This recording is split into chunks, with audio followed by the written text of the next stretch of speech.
you may take it as me turning it on its head, but it is listening to younger people because they see things differently, and they see things differently for a reason.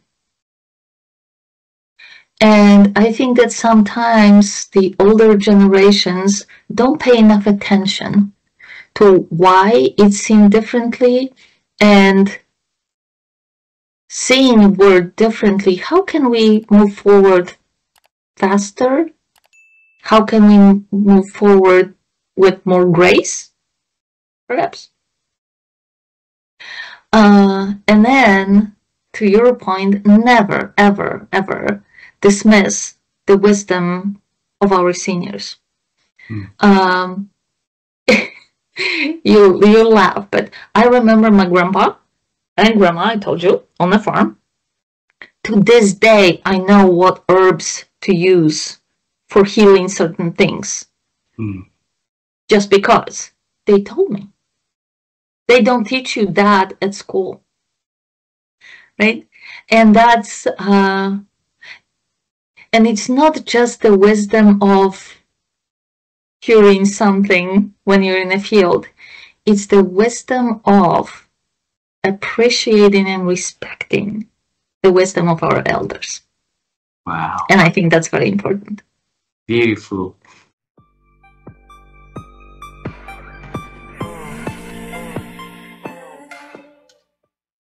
Wisdom to me is knowing that you don't know.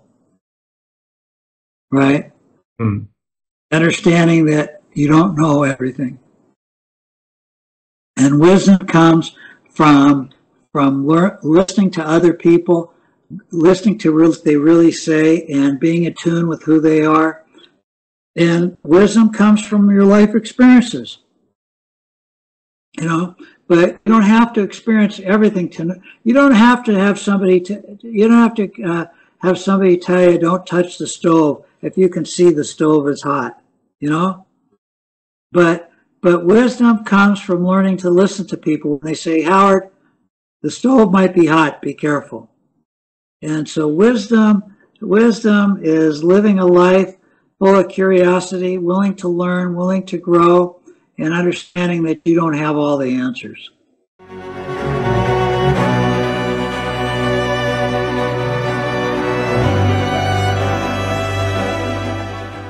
I think for all of us, one of the most important things to do is to identify what life is about. What is our meaning? What is our purpose?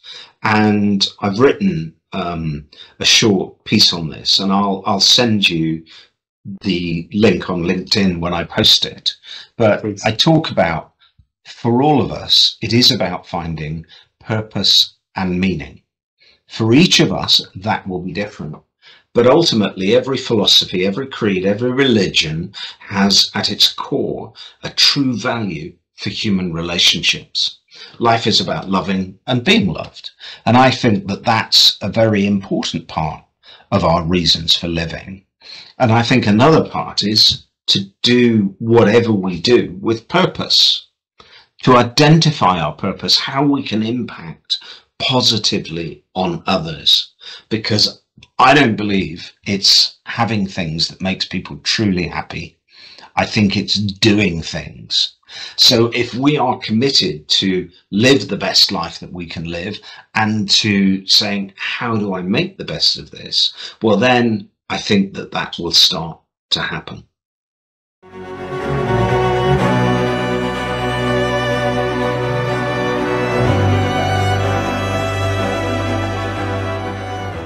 How do you define wisdom in your life? You know, it's such an interesting question because, you know, to me, wisdom, when I think of wise people, I think of people with a lot of experience, you know, that have lived a life, right? Sometimes we'll say, oh, that young person is wise beyond their years, you know, and so you've got people that really are deep thinkers at an early age. For me, wisdom is all about sharing experience. and a life well lived, right? I think wisdom is the culmination of your life's journey.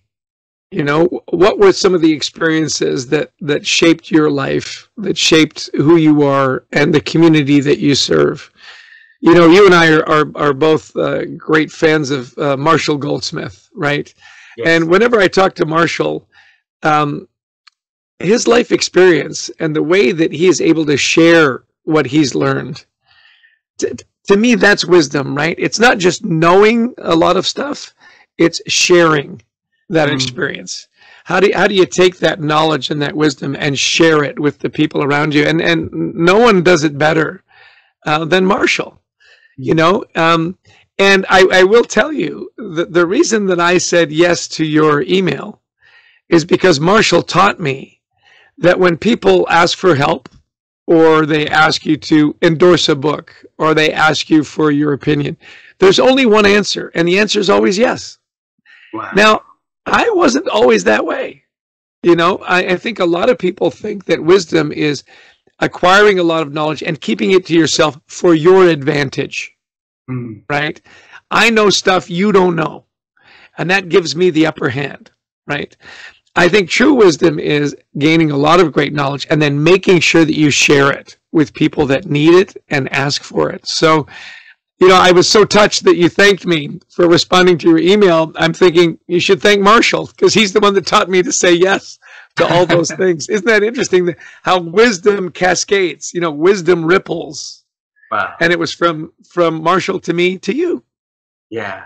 And just because of that kind gesture that you did to us, it's really hard for my wife and I to ever say no to anyone that asks us for help. And this one also, and you know, so every time that someone asks us for help, and even if we are busy with something, we're trying to delay to saying yes at a later time, but we're always trying to do it as much as we could do. And Vivian always told me it's all because of Chester. And well, and see, that's how wisdom gets transferred, right? Yeah. It's from person to person to person, those acts of kindness. You know, I am such a fan of random acts of kindness. You know, it costs you nothing to be kind. It costs you nothing to hold the door or help somebody with their packages, or, you know, give them a kind word or a pat on the back. It was interesting.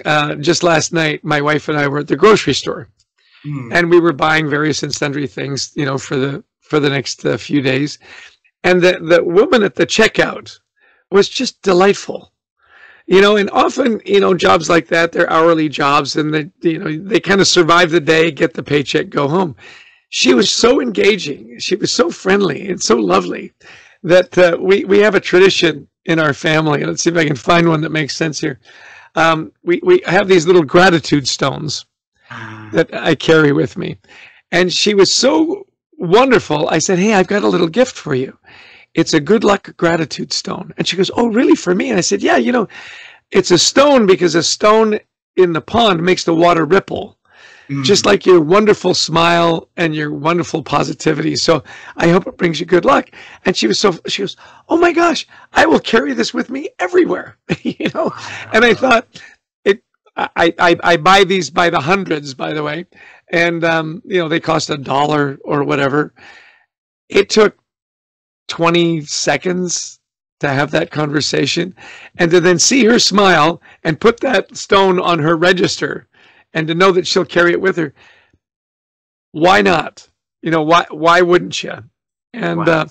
I love just little random acts of kindness. And my wife said, well, you made her day. And I said, you know, I know my wife knows this. I set a goal to uplift a stranger every day. Beautiful. So somebody I come across, can I do something kind for them? Can I give them a kind word? Can I give them a little gratitude stone? And you know this because you do this. Not only does it make their day happy, it makes your day happy. I mean, you always feel good. When you say yes to those people, you and your wife, of course it lifts them up. It also lifts you up, doesn't it? I mean, you feel great about being of service and helping somebody.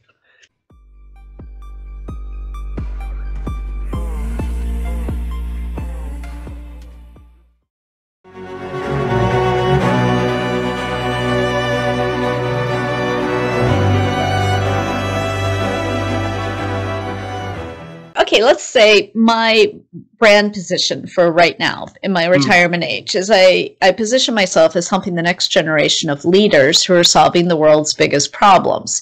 And so when I find people who I know I can help them, and through the help I give to that person, that they will go on to do something great, right? They will do something well beyond help I could give them. And the irony is the help I may be giving them may not have anything to do with that thing that they're trying to do. It may be that they have other things going on in their life. There are being distractions to them that are keeping them from being great as they're supposed to be.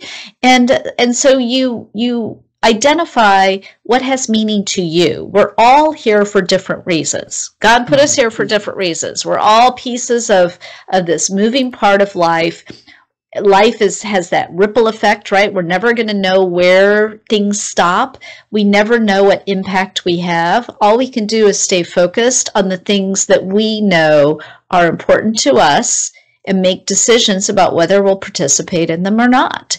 And then two, if you have set an objective, then measure everything around the objective that you've set. So for me, if you ask me to do something and it doesn't have anything to do with my primary brand objective for my post-retirement years, I'm not going to do it.